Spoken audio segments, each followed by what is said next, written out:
Un cours en miracle, Fondation for Inner Peace, édition Octave. Je lis chapitre 3, section 4 et leçon 19. Section 4, l'erreur et l'ego. Les aptitudes que tu possèdes maintenant ne sont que des ombres de ta force réelle. Toutes tes fonctions présentes sont divisées et peuvent être mises en doute et remises en question. C'est que tu n'es pas certain de la façon dont tu vas les utiliser et tu es donc incapable de connaissance. Tu es aussi incapable de connaissance parce que tu peux encore percevoir sans amour. La perception n'existait pas avant que la séparation n'introduise des degrés, des aspects et des intervalles. Le pur esprit n'a pas de niveau, et tout conflit découle du concept de niveau. Seuls les niveaux de la Trinité sont capables d'unité. Les niveaux créés par la séparation ne peuvent qu'être en conflit. C'est qu'ils ne signifient rien les uns pour les autres. La conscience, le niveau de la perception, fut la première division introduite dans l'esprit après la séparation, faisant de l'esprit un percepteur plutôt qu'un créateur. La conscience est correctement identifiée comme étant le domaine de l'ego.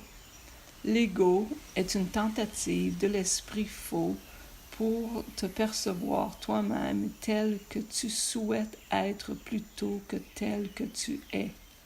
Or, tu ne peux te connaître que tel que tu es parce que c'est tout ce dont tu peux être sûr. Tout le reste peut être mis en question.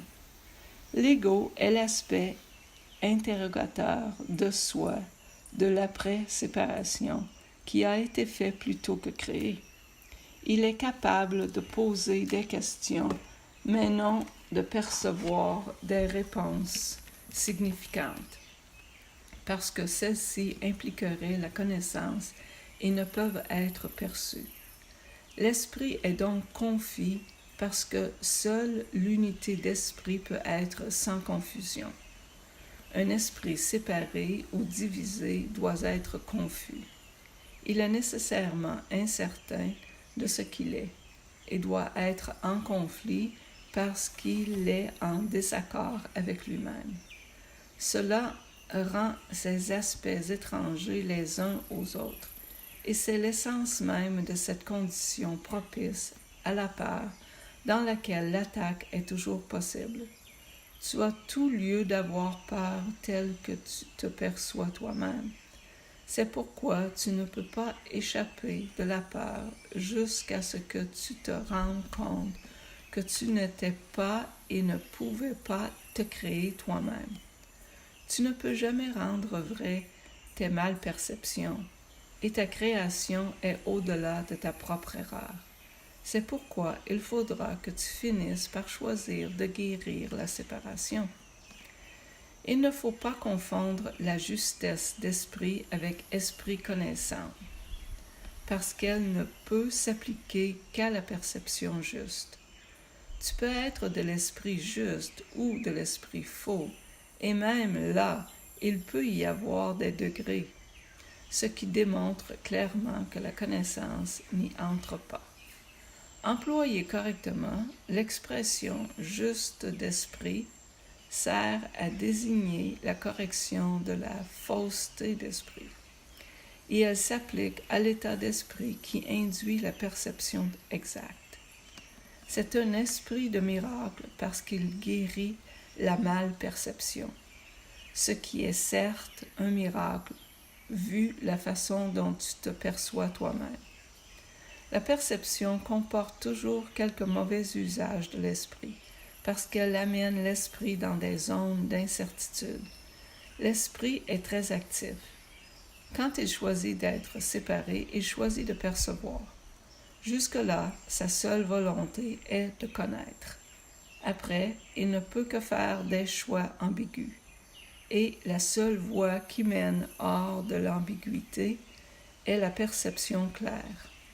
L'esprit ne retourne à la fonction qui lui est propre que lorsqu'il a pour volonté de connaître. Cela le met au service du pur esprit, où la perception est changée. L'esprit choisit de se diviser quand il choisit de faire ses propres niveaux, mais il ne pourrait pas se séparer entièrement du pur esprit, parce que c'est du pur esprit qu'il tire tout son pouvoir de faire ou de créer. Même dans la malcréation, l'esprit affirme sa source, sinon il cesserait d'être tout simplement. Cela est impossible parce que l'esprit appartient au pur esprit de Dieu que Dieu a créé et qui est donc éternel. L'aptitude à percevoir a rendu le corps possible parce que tu dois percevoir quelque chose et avec quelque chose. Voilà pourquoi la perception comporte un échange ou une traduction dont la connaissance n'a pas besoin. La fonction interprétative de la perception, une forme distordue de la création, te permet alors de penser que tu es ton corps. Interprétation par laquelle tu tentes d'échapper du conflit que tu as induit. Le pur esprit qui connaît ne saurait se concilier avec cette perte de pouvoir parce qu'il est incapable de ténèbres. Cela rend le pur esprit presque inaccessible à l'esprit et entièrement inaccessible au corps. Par la suite, le pur esprit est perçu comme une menace, parce que la lumière abolit les ténèbres en te montrant simplement qu'elles ne sont pas là. C'est ainsi que la vérité vaincra toujours l'erreur.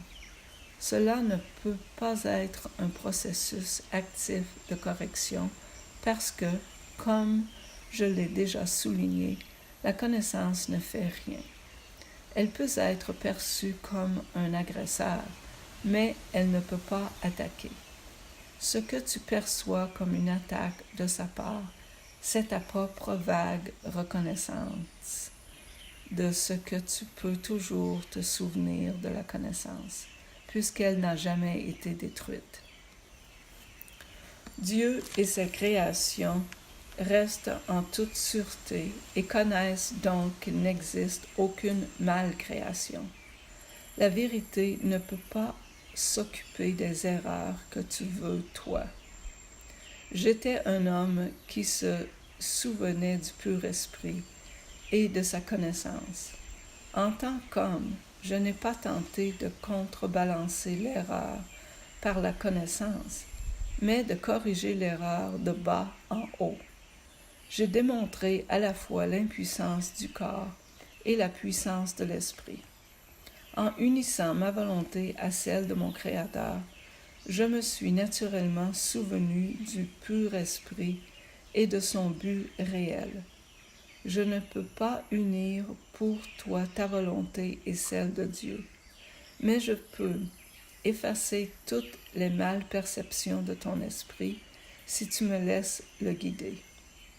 Seules tes malperceptions te barrent la route. Sans elles, ton choix est certain. Une perception saine induit un choix sain. Je ne peux pas choisir pour toi, mais je peux t'aider à faire toi-même le juste choix.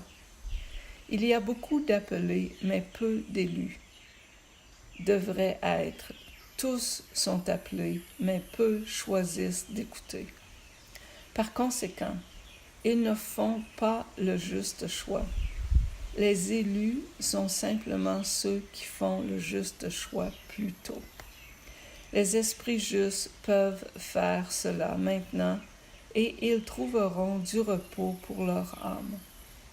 Dieu te connaît seulement dans la paix et cela est ta réalité. Leçon 19. Je ne suis pas seul à éprouver les effets de mes pensées. L'idée d'aujourd'hui est évidemment la raison pour laquelle ta vue n'affecte pas que toi seul. Tu remarqueras que parfois les idées reliées à la pensée précèdent celles qui sont reliées à la perception, tandis qu'à d'autres moments, l'ordre est inversé. La raison en est que l'ordre n'importe pas. En fait, la pensée et ses résultats sont simultanés, car cause et effet ne sont jamais séparés. Aujourd'hui, nous insistons à nouveau sur le fait que les esprits sont joints. Cette idée est rarement entièrement bien accueillie au début, puisqu'elle semble porteuse d'un énorme sentiment de responsabilité, et qu'elle peut même être considérée comme une invasion dans la vie privée. Or, le fait est qu'il n'y a pas de pensée privée. Malgré ta résistance initiale à cette idée, tu finiras par comprendre qu'elle doit être vraie si le salut est le moindrement possible. Et le salut doit être possible parce qu'il est la volonté de Dieu. L'examen d'esprit d'1 minute environ qui est requis pour les exercices d'aujourd'hui sera entrepris les yeux fermés. L'idée d'aujourd'hui sera d'abord répétée, puis l'esprit examiné attentivement pour y découvrir les pensées qu'il contient à ce moment-là. Considère chacune d'elles en la désignant pour le nom de la personne ou du thème central qu'il contient, puis garde-la présente à l'esprit en disant « Je ne suis pas seul à éprouver les effets de cette pensée au sujet de… » L'exigence de faire aussi peu de discrimination que possible en choisissant les sujets pour les périodes d'exercice devrait maintenant être assez familière. Ainsi, bien qu'elle soit incluse occasionnellement à titre de rappel, elle ne sera plus répétée chaque jour. N'oublie pas toutefois qu'il reste essentiel du début à la fin que les sujets soient choisis au hasard par toutes les périodes d'exercice. En définitive, c'est l'absence d'ordre sous ce rapport qui rendra la reconnaissance de l'absence d'ordre dans les miracles signifiante pour toi. Outre l'application aux besoins de l'idée d'aujourd'hui, au moins 3 périodes d'exercice sont requises en écourtant leur durée si nécessaire. N'essaie pas d'en faire plus de 4. Merci.